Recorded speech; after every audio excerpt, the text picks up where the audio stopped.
Y acérquese a nosotros porque tenemos información valiosa. La pregunta es: ¿cómo podemos hablar de sexo con nuestros hijos? Y hoy nos acompaña la sexóloga Erika Michael. Gracias por estar aquí, mi amor. Gracias. Qué bueno verte, la verdad. Y sobre todo, hablar de este tema tan importante porque hay mucho pasando en la vida de nuestros jóvenes, nuestros adolescentes. Las redes sociales están ahí, hay mucha confusión. Pero ¿cómo se puede romper el hielo con el menor para hablar sobre estos temas? Típicamente lo que se recomienda es que hablemos con los hijos cuando ellos hagan las preguntas. O sea, hay que esperar también que ellos tengan esa curiosidad de conversar con nosotros, porque precisamente, como bien dices, tenemos una generación que se ha criado con redes sociales, a diferencia quizás de nosotros, sí. Así que va a surgir esa curiosidad, va a surgir quizás ese comentario, algo que vieron en TikTok o demás, y entonces ahí vamos a comenzar a hablar. También deberíamos hablar si sentimos que la vida de nuestro menor está en riesgo a nivel de abuso sexual, por ejemplo, que quizás va a estar expuesto en una nueva escuela, quizás no conocemos a las personas, ¿verdad?, que están en ese lugar.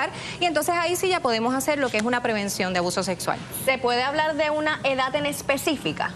Bueno, es que desde siempre podemos hablar de sexo, porque aquí el tema es el siguiente: cuando hablamos de sexo con nuestros hijos o cuando hablamos de esa educación sexual, nos genera temor porque pensamos que, ay, ¿qué le van a hablar de pornografía a mis hijos? No, nosotros vamos a hablar conforme cada etapa de desarrollo. Claro. Es decir, a un menor quizás que va para primer grado, ¿de qué le podemos hablar?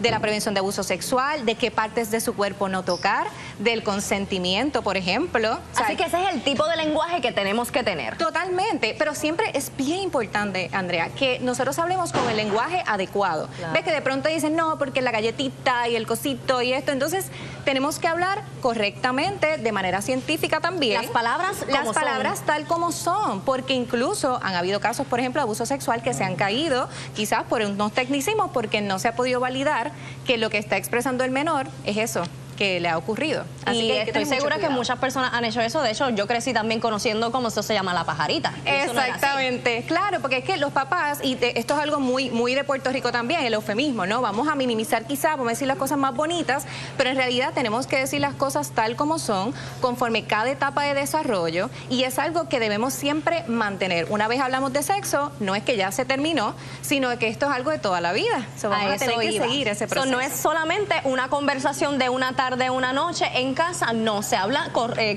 consecutivamente. Claro, porque es que van a venir necesidades distintas conforme cada etapa de desarrollo. Entonces ya si los nenes van creciendo y de pronto conocen a alguien, se enamoran y demás, así que todo eso va a ir cambiando. No, y no podemos controlar tampoco cuando ellos se reúnen con otros amiguitos que no sabemos tampoco qué hablan. Exactamente. ¿Qué consejos les podemos dar a todos esos padres, abuelitos que nos están viendo y no han tenido esta charla aún con sus hijos y con sus nietos? Mis amores, que no tengan miedo, que no tengan temor a hablar de sexo. Si de pronto hay algo que no saben o que se sienten incómodos con hablar, que busquen un profesional en sexualidad que le pueda orientar. También voy a estar preparando un evento prontamente para precisamente ayudar a los padres a hablar de sexo con sus hijos. ¿Y dónde va a ser eso? ¿Cuándo? Eso todavía no tenemos la fecha, estamos preparándolo, pero si entran a tusexóloga.vip y se registran en nuestro newsletter, ahí van a tener toda la información. Y en pantalla está toda la información para que usted acceda a ella. Y gracias, Erika Michael, por tan valiosa información que estoy segura que le hace falta a toda nuestra gente allá. Muchas gracias. Por estar.